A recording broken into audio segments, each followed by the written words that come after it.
आपने पहले ही अंदेशा जताया था, क्या कहना चाहती हैं? सर, हम यही कहना चाहते हैं कि पुलिस की वर्दी दी गई है तो उसका गलत फायदा न उठाएं। जिसके ऊपर 36 केस है उसका भी इनकाउंटर करवा देते, जिसके ऊपर एक केस है बेगुनाह है उनका भी इनकाउंटर करवा दिए हैं ये लोग। अगर इसमें 15 लोग शामिल हैं, 14 लोग शामिल हैं तो सबका इनकाउंटर होना चाहिए। ये जो दिखाते हैं ना, ये कानून वास्तव में अंधा है, कोई इंसाफ नहीं मिल रहा है। हम लोगों के ऊपर क्या बीत रही है, हम लोगों की माँ भी नहीं है, पिता हैं हमारे बड़े भाई थे। अगर हमारे पिता कुछ हो गया तो हम लोग सारे कौन थे? हमारे भाई ही तो थे। उन लोगों ने उनका भी बेरहमी से इनकाउंटर कर दिया। हम यही चाहते हैं कि सबका इनकाउंटर हो, इंसाफ मिले।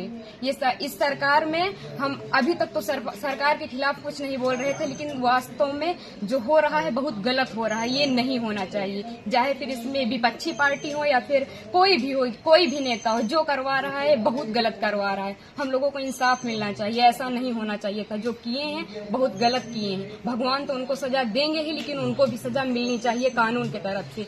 अगर कोई गुनाह करता है तो उसकी सजा कोर्ट देता है, ना कि पुलिस ऐसे इनकाउंटर कर देगा। आपके भाई का क्या स्वभाव था, किस तरह से, कैसे आप लोगों के बीच में रहते थे वो? सर, हमारे भाई का स्वभाव एकदम सरल था, पढ़ने लिखने में भी अच्छे थे।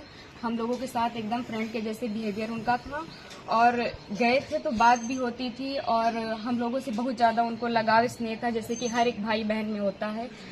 और आज ये सुनने के बाद जैसे लग रहा है कि हम लोगों के जमीन पैर से एकदम खिसक गई हो। जो कानून ने किया उनको ऐसा नहीं करना चाहिए। अगर वो मिल गए थे, झूठ ही दिखा रहे हैं कि फायरिंग हुई, मुठभेड़ हुआ। अगर कोई छिप रहा है डर की कि हमारा एनकाउंटर ना हो जाए, तो ये झूठा अफवाह क्यों फैला रहे हैं कि फायरिंग हुई, मुठभेड़ हुआ? कुछ नहीं हुआ। उसमें फिर पुलिस को भी मरना चाहिए था ना, पुलिस का एनकाउंटर क्यों नहीं हुआ? आखिरी बार कब आए थे आपके भाई? आखिरी बार 3 जून को आए थे, 4 जून को उनका टिकट था, वापस चले गए थे सूरत, वहीं रहते थे। तो क्या एक साजिश तहत आपके भाई की हत्या हुई है, स्टेप ने कराया? और इसमें जो विपिन सिंह है और जो विनय शुक्ला हैं, वो हमारे घर पे आए थे, 3-4 बार आए थे, और हमारे भाई पढ़ाई करते थे। अभी तक हम ये सब बयान नहीं करना चाहते थे, लेकिन अब हम एकदम सच्चाई बता रहे हैं। वो लोग उनको लालच देके कि ऐसा गाड़ी होगा, बंगला होगा, वगैरह वगैरह, जबकि भगवान का दिया सब कुछ हम लोगों के पास है, सब कुछ है। लेकिन फिर भी उन लोगों ने लालच दिया, और लालच में ले जाकर उनको सूरत में एक केस में फंसा दिया। उसके बाद वो थे कि नहीं थे न, ये हम लोगों को पता है।